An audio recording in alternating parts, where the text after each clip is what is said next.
Hello friends, welcome back to my channel.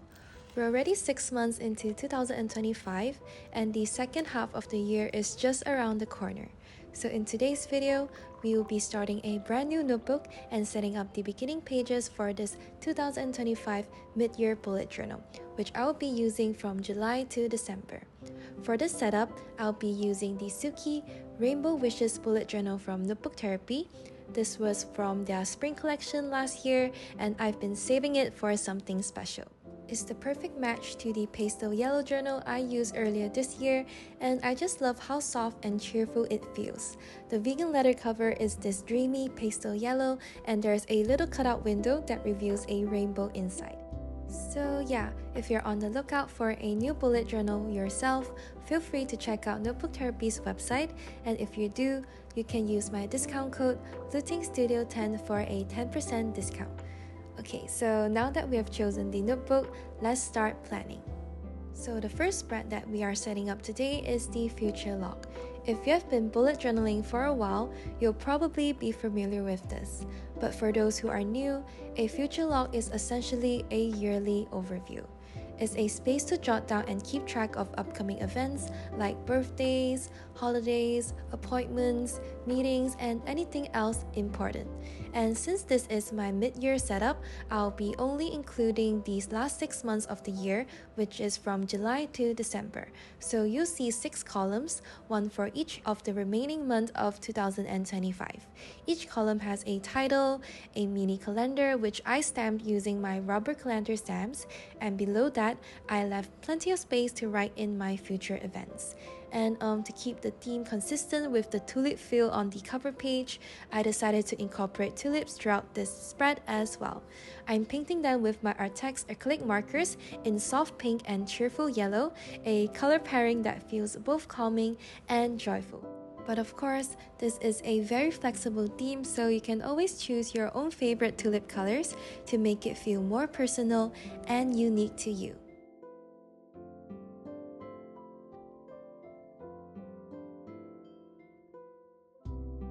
Okay, now that the future log is all set up, the next page is my goals check-in page, a space for me to reflect on the goals I've set earlier in the year and to see how far I'm progressing.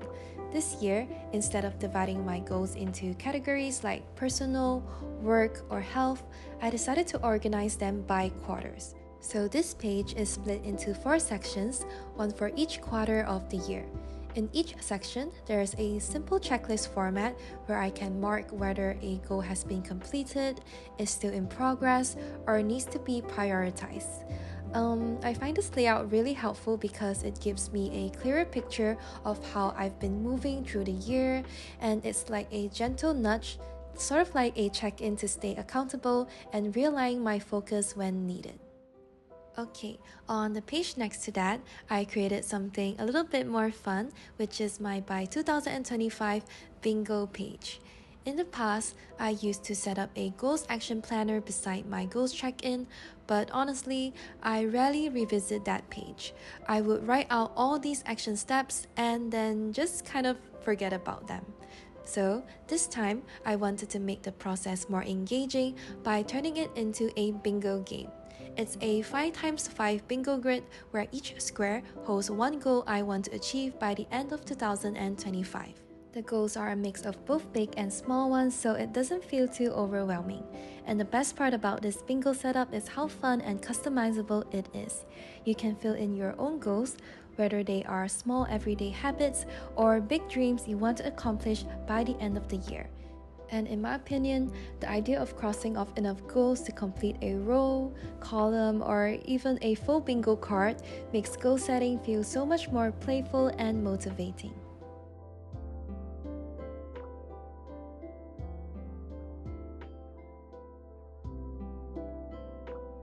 Alright, now moving on to the next 2 pages are going to be my looking back and looking forward page. The left page is all about looking back, a space for honest reflection. Here I'll be writing down my achievements, lessons learned, and even mistakes I've made in the first half of the year. I think reflection is so important, especially in a system like bullet journaling, where we are constantly planning and tracking. It's really easy to get caught up in what we didn't finish or what we fell short. But when we pause to look back, we often realize how much we have actually accomplished, even the small wins that might slip by unnoticed.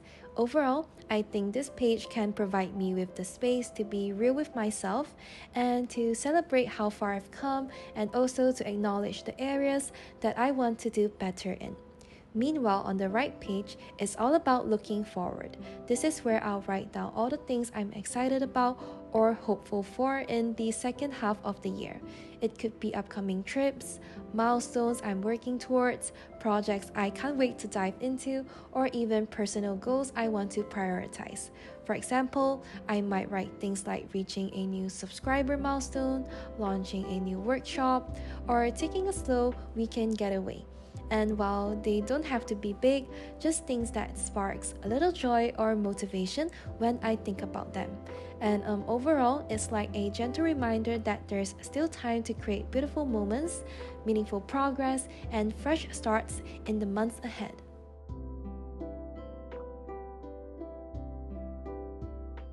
The next page in my setup is my things to check out page, and it's finally making a comeback after being absent from my journal for quite some time. Lately, I've been so caught up with work and responsibilities that I've barely had time to slow down and enjoy the things I used to love. So, I decided to bring back this page as a little reminder to make time for the things that I once enjoyed doing. The page is divided into 4 categories: places, movies, shows, and books. Under each section, I can jot down the things I want to explore, whether it's a cafe I've been meaning to try, a film that's been sitting in my watch list forever, a new K-drama everyone's talking about, or just a book I've been curious about. And next to each item, I added a simple checklist so I can tick it off once I've experienced it, and a little star space where I can rate it for fun. I think it will be really satisfying to see this page being filled up, not just with the boxes ticked, but with the little moments of joy and relaxation. And the last spread I'm going to show you all today is my finance tracker for the next 6 months of 2025.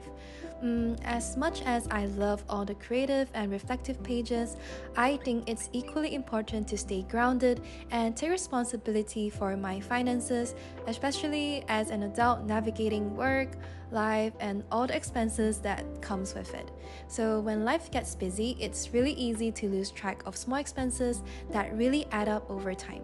And this tracker really helps me to see where my money is going, identifying patterns in my spendings, and to help me make more mindful decisions. So here's how I set it up. On the left side of the spread, I created 3 main categories: incomes, bills, and expenses. These are listed vertically, and after that, I've drawn 6 columns, one for each month, which is from July to December. And in each month, I will fill in the total amount under the relevant category. For example, how much I earned in that month, how much went towards fixed bills like rent and subscriptions, and how much I spent on other variable expenses like food, groceries, or entertainment. It's a clean and simple layout, but super effective for tracking trends at a glance. And on the right-hand page, I dedicated a section just for the savings too. I'll write down how much I managed to save each month, and this will help me to stay motivated and consistent with my saving goals.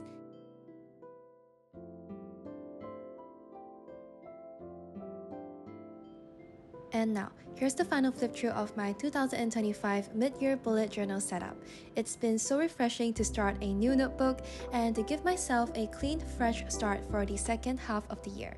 And I really just hope that some of these spread ideas spark inspiration for your own journal too. And if you enjoyed this video, please remember to like and subscribe and follow my Instagram at lootengstudio. Thank you so much for watching, and I'll see you guys in the next one.